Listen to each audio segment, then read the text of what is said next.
Hello friends, कैसे हो आप। मैं जितेंद्र कुमार आप ही के online YouTube channel daffodil coaching classes में हार्दिक स्वागत करता हूं। दोस्तों, लास्ट क्लास के अंदर हमने बात की थी मंत्री परिषद पर। आज हम बात करेंगे प्रधानमंत्री की। आज का हमारा टॉपिक क्या है? प्रधानमंत्री।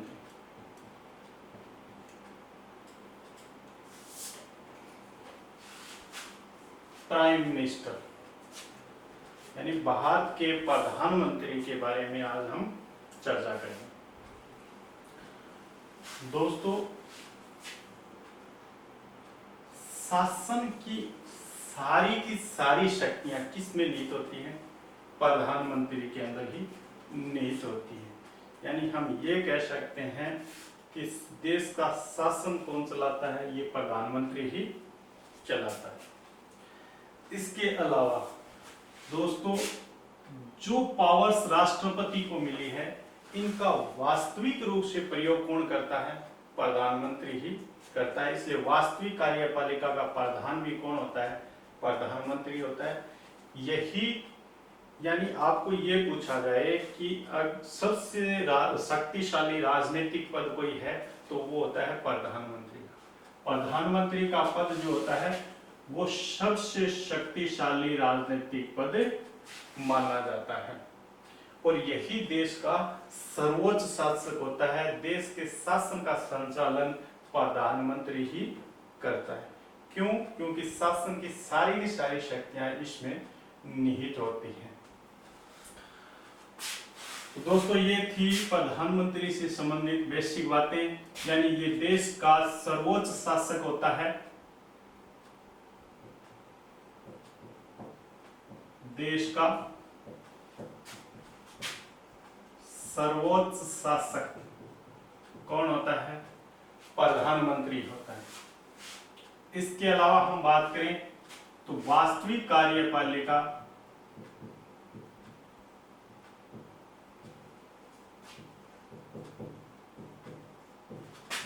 का प्रधान कौन होता है? प्रधानमंत्री ही होता है। शासन की सारी शक्तियां किस में निहित होती है? प्रधानमंत्री में निहित होती है।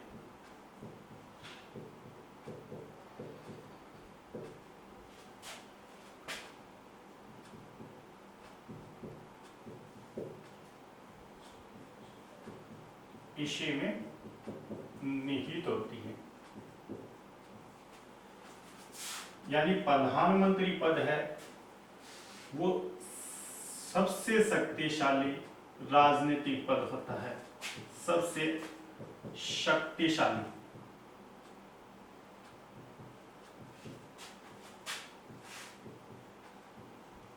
राजनीतिक पद होता है। देश के शासन का संचालन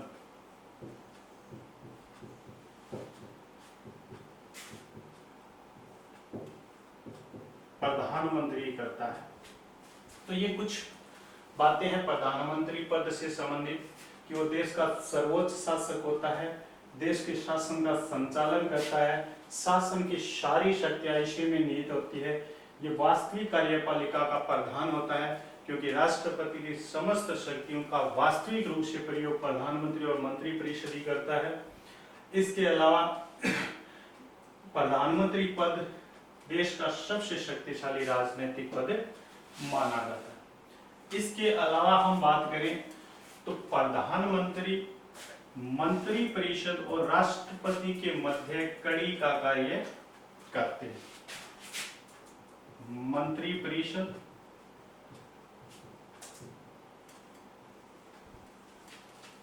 और राष्ट्रपति, इनके मध्य प्रधानमंत्री जो है वो कड़ी का कार्य करते हैं। आप जानते हैं कि मंत्री परिषद के प्रमुख कौन होते हैं? प्रधानमंत्री होते हैं। इसलिए मंत्री परिषद से संबंधित समस्त जानकारी राष्ट्रपति को देता कौन है? प्रधानमंत्री देता है। प्रधानमंत्री का यहाँ कर्तव्य क्या है कि मंत्री परिषद से संबंधित समस्त जानकारियां वो राष्ट्रपति को भिजवाता है। इसलिए प्रधानमंत्री मंत्री परिषद और राष्ट्रपति के मध्य कड़ी का कार्य करता है।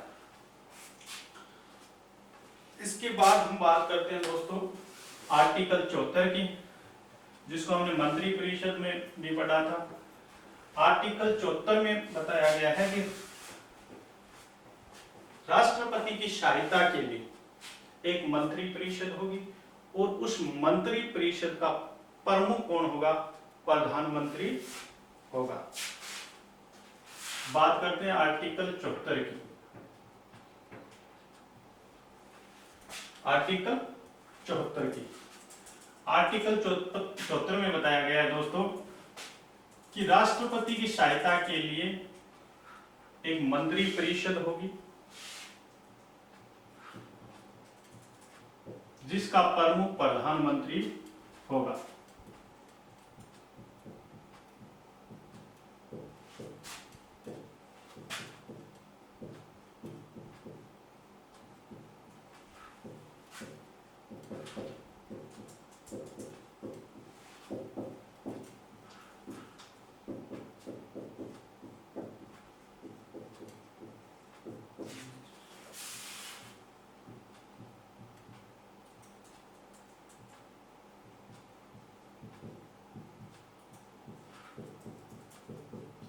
यानी प्रधानमंत्री मंत्री परिषद का प्रमुख होता है।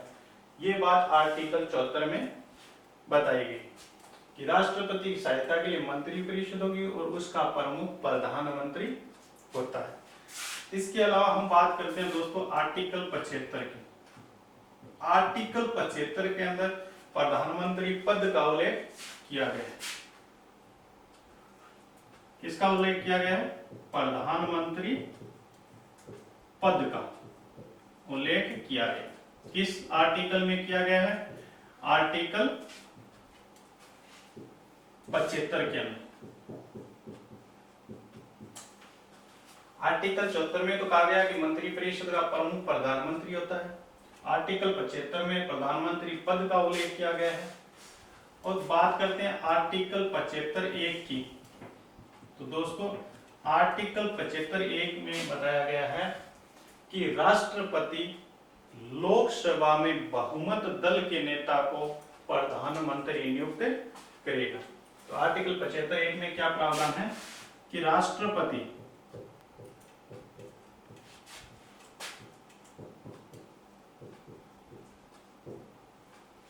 लोकसभा में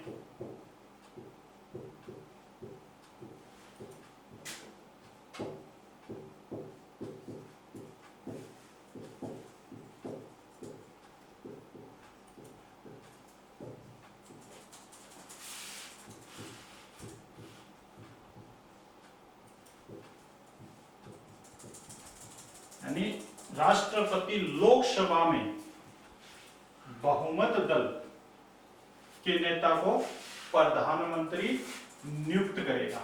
कौन करेगा? राष्ट्रपति करेगा। किस आर्टिकल के तहत? आर्टिकल 75(1) के तहत। दोस्तों यहां ध्यान देना, यहां शब्द आया है नियुक्त, यानी प्रधानमंत्री की नियुक्ति राष्ट्रपति करता है। यानी हम ये कह सकते हैं कि प्रधानमंत्री नियुक्त होता है। प्रधानमंत्री मनोनीत या निर्वाचित नहीं होता है, केवल अपॉइंटेड होता है, नियुक्त होता है, नॉमिनेट या इलेक्टेड नहीं होता है।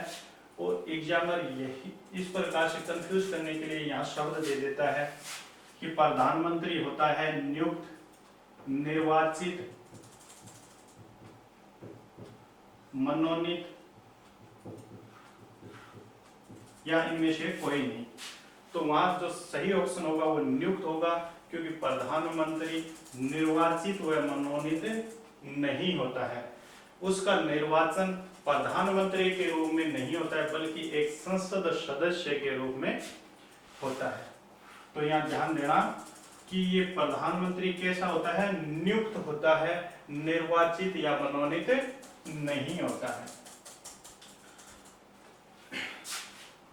दोस्तों आर्टिकल 74 में बताया है कि मंत्रिपरिषद का प्रमुख प्रधानमंत्री होता है। आर्टिकल 75 में प्रधानमंत्री पद का उल्लेख किया गया और आर्टिकल 75(1) में बताया गया है कि लोकसभा में बहुमत दल के नेता को प्रधानमंत्री नियुक्त किया जाएगा राष्ट्रपति के द्वारा।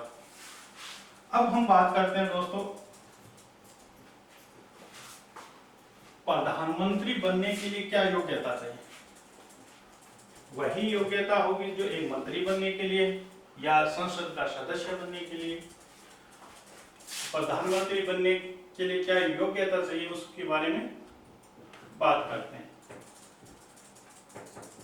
सबसे पहले हम बात करेंगे कि वो संसद के किसी सदन का सदस्य होना आवश्यक है।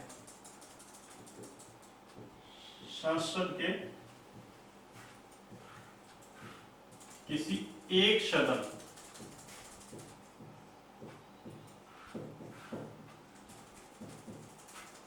सदस्य होना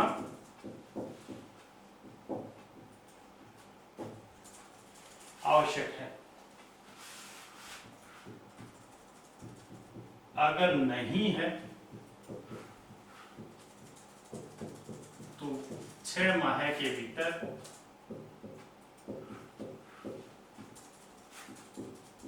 सदन की सदस्यता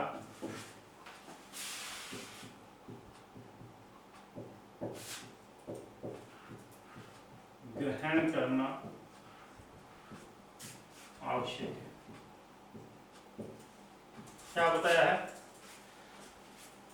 प्रधानमंत्री बनने के लिए जो योग्यता है उसमें बताया है कि संसद के किसी एक सदन का वो सदस्य होना जरूरी है। अगर नहीं भी है और उसको प्रधानमंत्री बना दिया जाता है तो उसके पास टाइम है 6 माह का। 6 माह के भीतर उसे संसद के किसी भी सदन की सदस्यता ग्रहण करनी आवश्यक होती है। इसके अलावा मैंने आपको पहले भी बताया था जब मंत्रिपरिषद बता रहा था कि जो योग्यता एक संसद का सदस्य बनने के लिए चाहिए वही योग्यता मंत्री बनने के लिए और वही योग्यता प्रधानमंत्री बनने के लिए आवश्यक होती है। तो जो व्यक्ति संसद का सदस्य बनने की योग्यता रखता है वो प्रधानमंत्री भी बन सकता है। और मैंने संसद के सदस्य बनने की योग्यता बताई थी कि वो भारत का नागरिक होना चाहिए, भारत का नागरिक होना चाहिए, 25 वर्ष उसकी उम्र होनी चाहिए और वो किसी लाभ के पद पर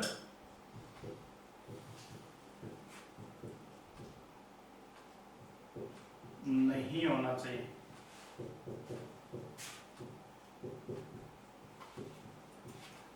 ये 3 शर्तें लागू होती है एक संसद का सदस्य बनने के लिए कि भारत का नागरिक हो, 25 वर्ष कम से कम उम्र हो और लाभ के पद पर ना हो। ये योग्यता जो व्यक्ति रखता है वो संसद का सदस्य बन सकता है, वो मंत्री भी बन सकता है और वो प्रधानमंत्री भी बन सकता है।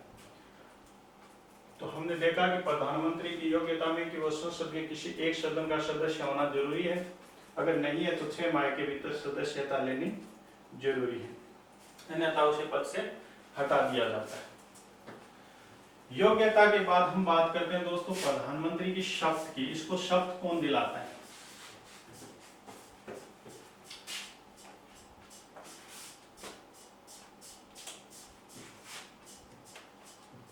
शपथ दोस्तों प्रधानमंत्री को शपथ राष्ट्रपति दिलाता है। प्रधानमंत्री को शपथ कौन दिलाता है? राष्ट्रपति दिलाता है। दोस्तों प्रधानमंत्री भी एक प्रकार से संसद का सदस्य होता है और मंत्री होता है, ये एक कैबिनेट मंत्री के समक्ष होता है।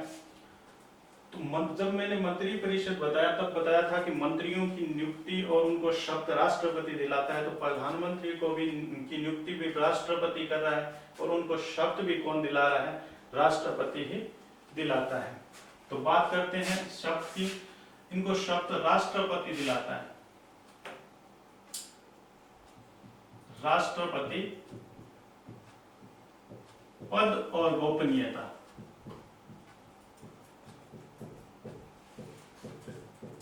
पद और गोपनीयता की शपथ दिलाता है।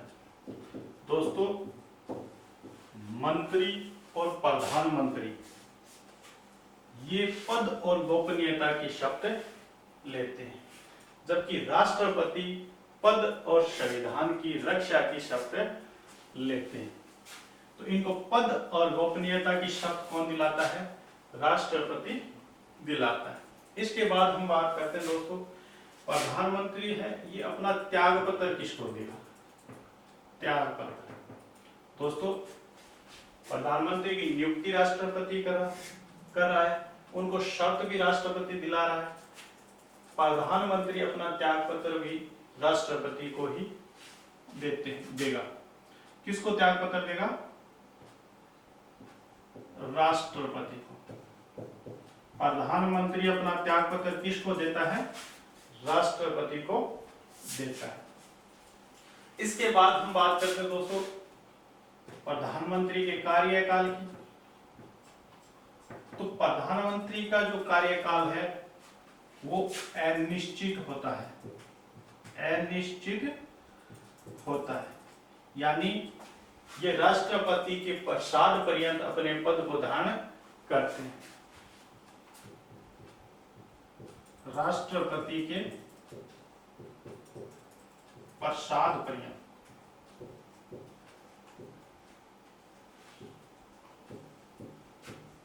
अपने पद को धारण करते हैं।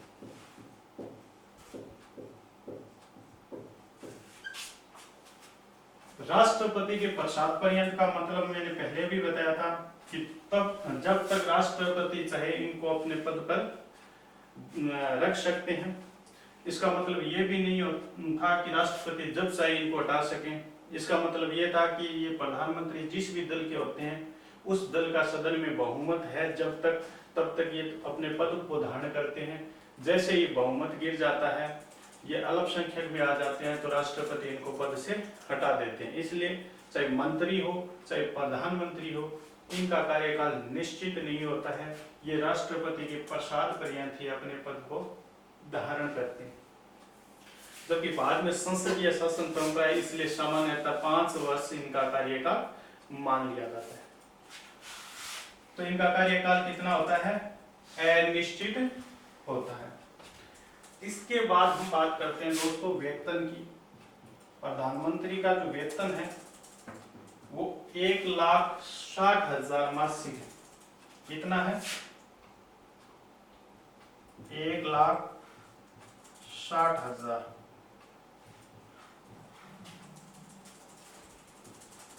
प्रति माह इनका वेतन है। प्रधानमंत्री को कितना वेतन मिलता है? 1,60,000 में। सबसे पहले हमने बात की उसकी योग्यता की कि वो किसी भी सदन का सदस्य होना आवश्यक है। अगर नहीं है तो 6 माह के भीतर सदस्यता ग्रहण करनी होगी। शपथ इनको राष्ट्रपति दिलाता है, पद और गोपनीयता की शपथ लेते हैं। और प्रधानमंत्री त्याग पत्र राष्ट्रपति को देते हैं। प्रधानमंत्री की नियुक्ति राष्ट्रपति ही करते हैं, लोकसभा में बहुमत दल के नेता को। और इनका कार्यकाल अनिश्चित होता है। ये राष्ट्रपति के पश्चात पर्यंत अपने पद को धारण करते हैं और इनको 1,60,000 प्रति माह वेतन मिलता है। इसके बाद बात करते हैं दोस्तों प्रधानमंत्री के कार्य और शक्तियों की।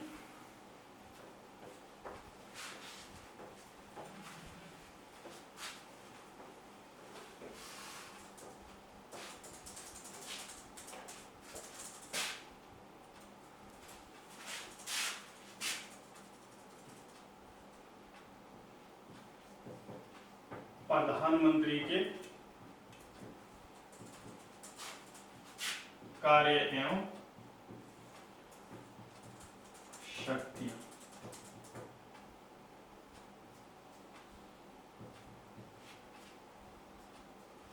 दोस्तों दोस्तों प्रधानमंत्री की कौन कौन सी कार्य व शक्तियां उसको देखते हैं। सबसे पहले हम बात करते हैं प्रधानमंत्री के मंत्री परिषद संबंधी कार्य एवं शक्तियां। मंत्री परिषद संबंधी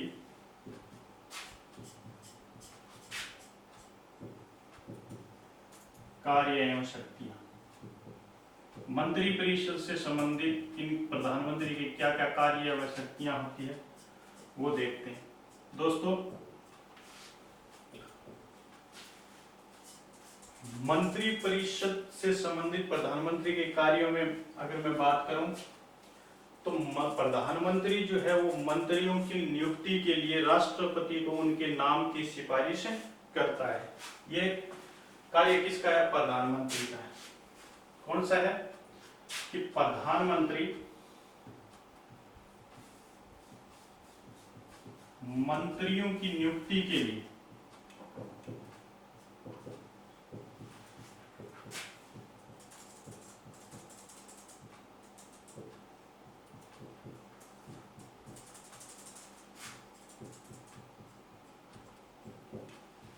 राष्ट्रपति से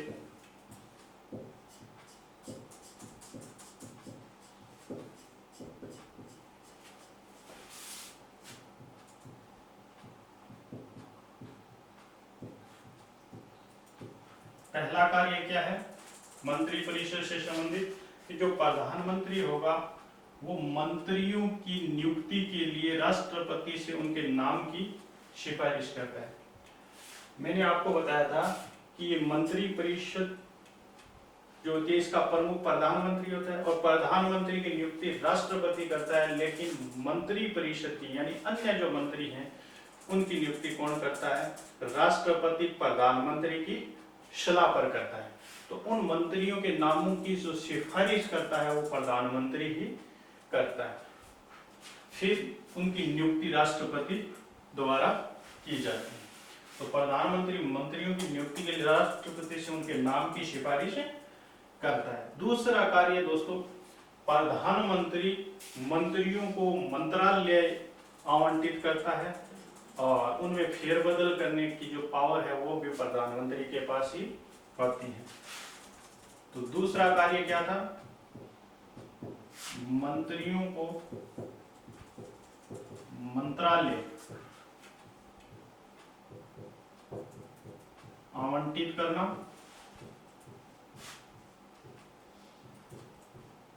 और उनमें फेरबदल करना।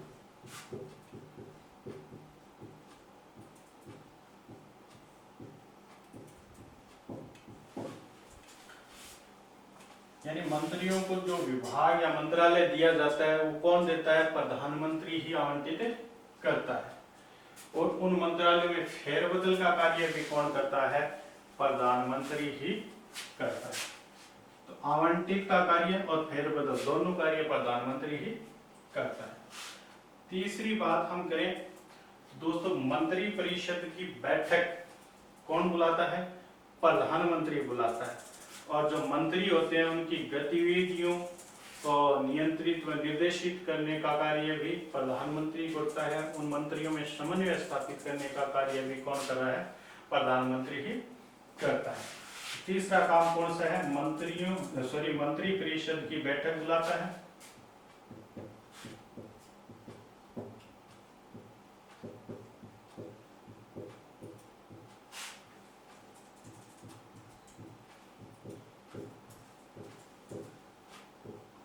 और उसकी अध्यक्षता ही करता है।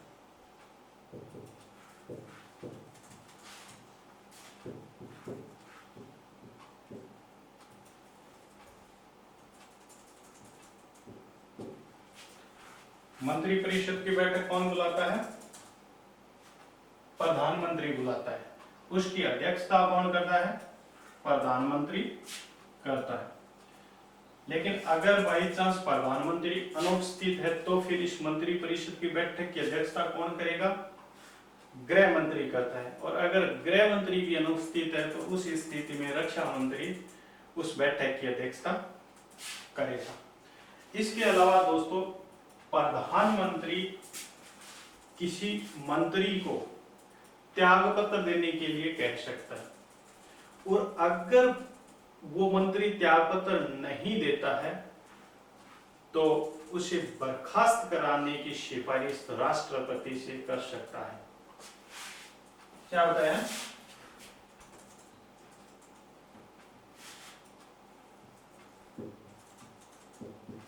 मंत्री को त्यागपत्र देने के लिए कह सकता है।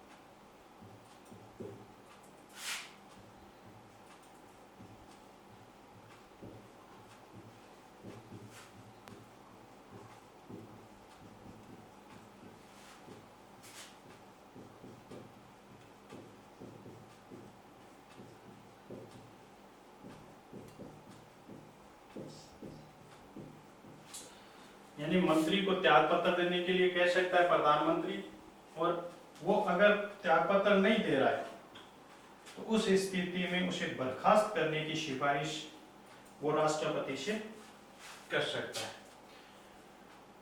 तो प्रधानमंत्री की जो मंत्री परिषद संबंधी कार्य एवं शक्तियां हैं उनमें हमने पहले देखा कि प्रधानमंत्री मंत्रियों की नियुक्ति के लिए उनके नामों की सिफारिश राष्ट्रपति से करता है। दूसरा हमने देखा कि मंत्रियों को मंत्रालय आवंटित करना और उनमें फेरबदल करना ये किसका कार्य होगा? प्रधानमंत्री का कार्य है। इसके अलावा मंत्री परिषद की बैठक बुलाना किसका कार्य है? प्रधानमंत्री का है। और उसकी अध्यक्षता भी कौन करता है? प्रधानमंत्री ही करता है। मंत्री को त्याग पत्र देने के लिए प्रधानमंत्री कह सकता है, और अगर मंत्री त्याग पत्र नहीं देता है तो उसको बर्खास्त करने की सिफारिश वो राष्ट्रपति से भी कर सकता है। ये थे प्रधानमंत्री के मंत्री परिषद संबंधी कार्य एवं शक्तियां। इसके बाद हम देखते हैं कि प्रधानमंत्री की संसद से संबंधित कौन कौन से कार्य है, शक्तियां हैं।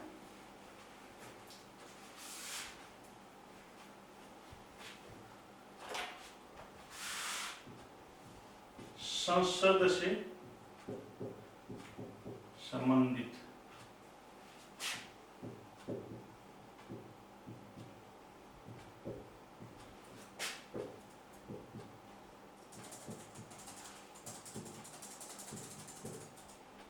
संसद से संबंधित प्रधानमंत्री के कौन कौन से कार्य एवं शक्तियां हैं उसको देखते हैं।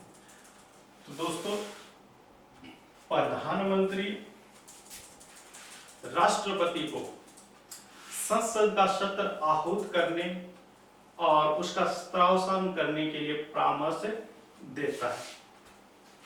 प्रधानमंत्री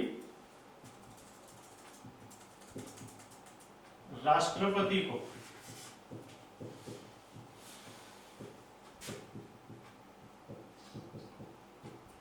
संसद का सत्र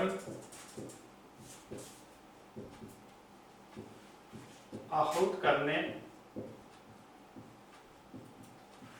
और उसका प्रावधान करने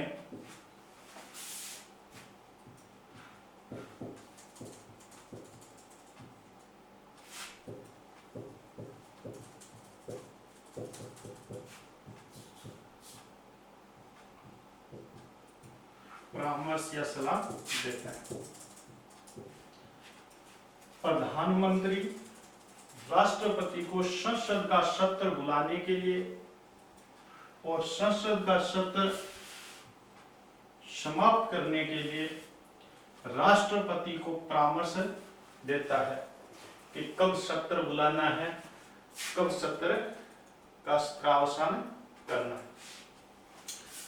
ये था प्रधानमंत्री का संसद से संबंधित कार्य एवं शक्तियां। नेक्स्ट बात करें तो दोस्तों, प्रधानमंत्री राष्ट्रपति से किसी भी समय, ध्यान देना, किसी भी समय लोकसभा को भंग करने की सिफारिश कर सकता है।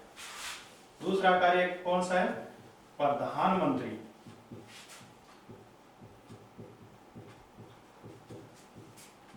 राष्ट्रपति से किसी भी समय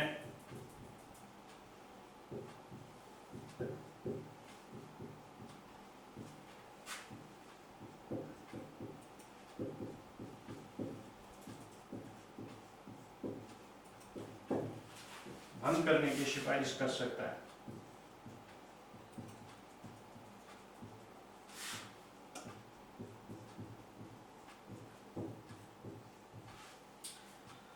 प्रधानमंत्री राष्ट्रपति से किसी भी समय लोकसभा को भंग करने की सिफारिश कर सकता है। ये भी एक प्रधानमंत्री की क्या है? पावर होती है। इसके अलावा हम बात करें तो प्रधानमंत्री संसद के सभापटल पर सरकार की जो नीतियां होती है उनकी घोषणा भी प्रधानमंत्री के द्वारा ही की जाती है। तो संसद के